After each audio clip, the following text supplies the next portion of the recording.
welcome back to China Cooking in a Condo.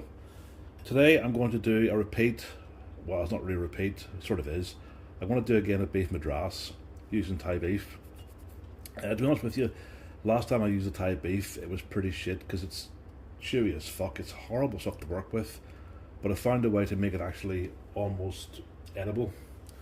As you can see this here, it actually does break apart, which is some feat, I'll tell you. I'll explain how to do that.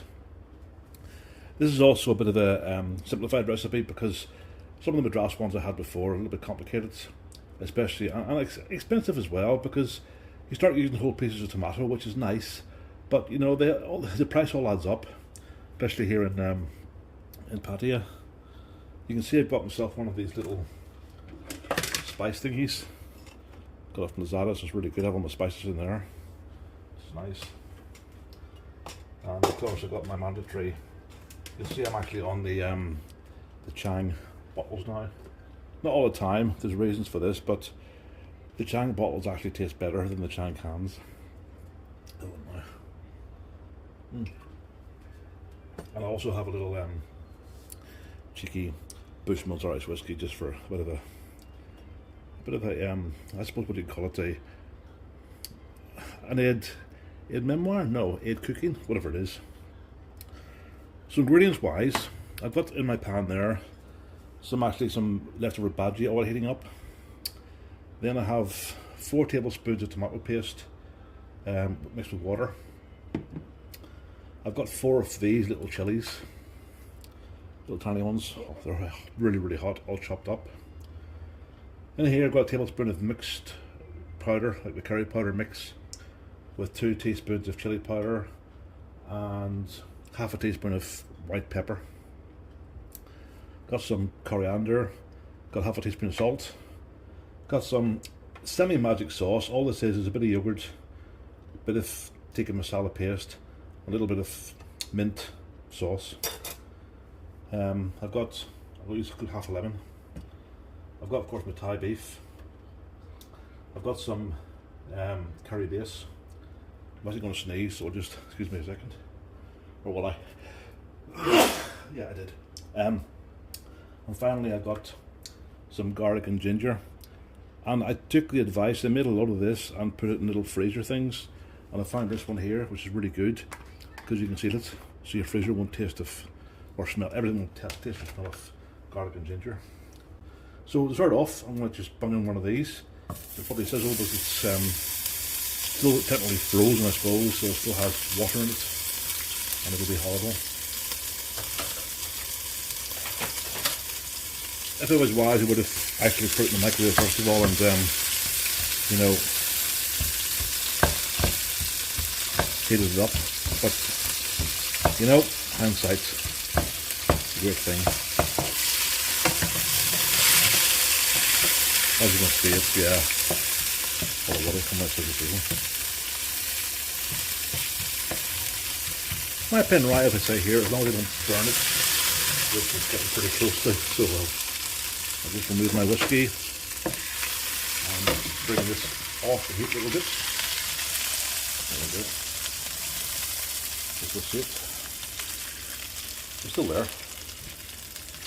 Okay. So, yep, it would be a good idea for young players not to put in frozen garlic and ginger. Use actual defrosted stuff. I'm pretty happy with that. I'll go back to the flame, or the heat, or whatever you want to call it. No flame because it's electric. And I'll bung in my chilies. Okay. These are very hot. I'll bung in a sort of decent pinch of kasuri methi fenugreek. Mix it around. Reduce the heat a bit. The big one you need like 30 seconds really now. And then I'll put in my spice mixture, the dry ones, powdered ones even. And this I anticipate only a little bit of water so it doesn't burn. Oh, maybe not too bad actually.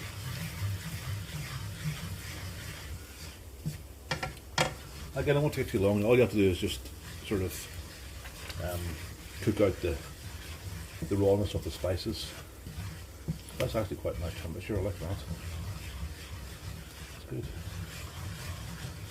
This is a very quick recipe. Then I'm going to bung in this tomato paste with water. Remember, the Madras is quite a tomatoey curry. Good.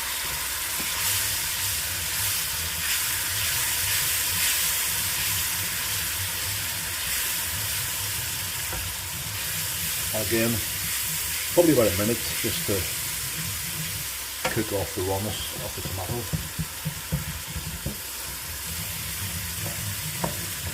I just use that stuff there. It's cheap and cheerful, it works.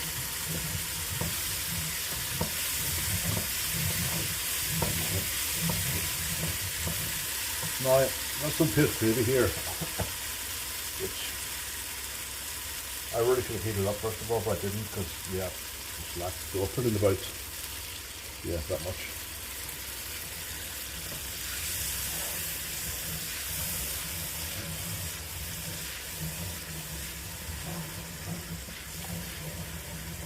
I'll wait till it's boiling, which would have been quicker if I actually heated up the microwave first of all. But, well, there you go. You don't expect everything to stick for me, do you? Well, that's boiling nice, so I'll bung in this beef. Oh, give it a stick. Well, actually, I'll tell you how I cooked it afterwards, but when I cooked it, I pre-cooked it the way you would pre-cook any other protein to use. And I used cinnamon, cardamon, cloves, black peppercorns, and some star anise. Just so it has some flavour to it. Because the thing about cooking with pre-cooked meat is it doesn't really get time to take on the flavour of the sauce so much, so you have to have it a little bit flavoured first of all.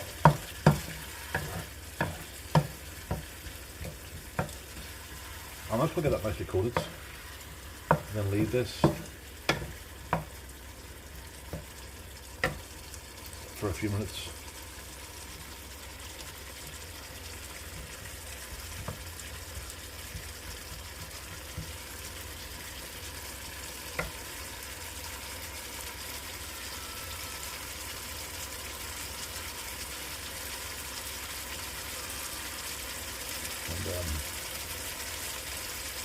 More swig.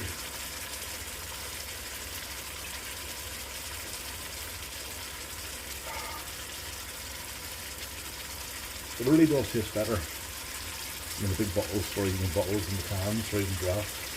It's fantastic. Good stuff.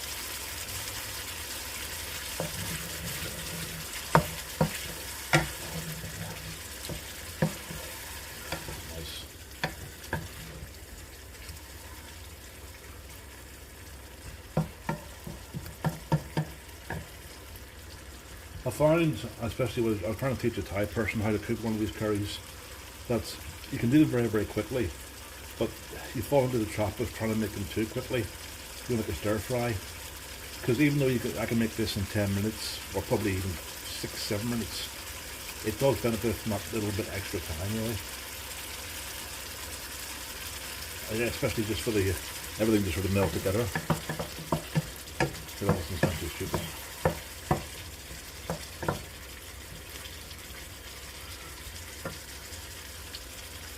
What I'm going to do now is just going to put in a little bit more base gravy, not too much. It's already pretty wet. Now, unfortunately, I'm not using, as you know, I haven't got an aluminium pan, which I have back home in Australia, so I can't caramelise the base gravy, which gives things this real good taste. Anyway, I'll do my best with this. So bung that in, and we'll bung in half teaspoon of salt, and a little bit of coriander leaf. You can put in more if you want. It probably actually needs more. I'll have to put a bit more in the end.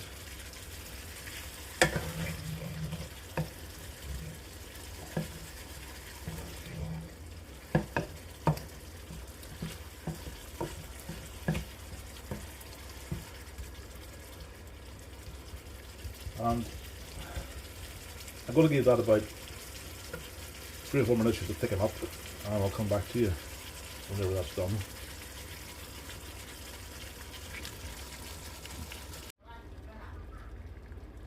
Right, by the magic of YouTube, I have some perfectly cooked basmati rice. I won't have too much. I'll probably have to have more later on. About that. I'll leave that bit there.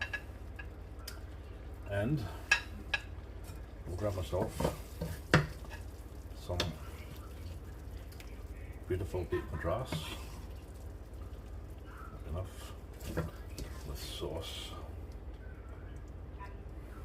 Put your sauce on that rice.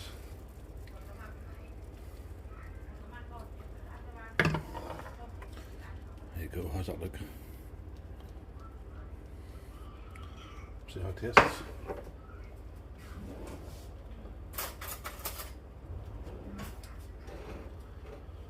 Okay, test. There's tough Thai beef or not.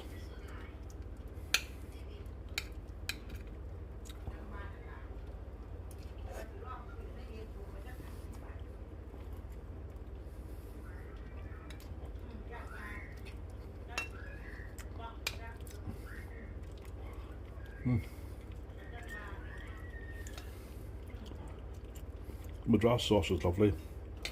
Thai beef is still not super soft, you know. It's not too bad, I suppose, but it needs it needs to sit in the sauce for about an hour. It's kind of flavours. All in all, actually though, it's pretty good.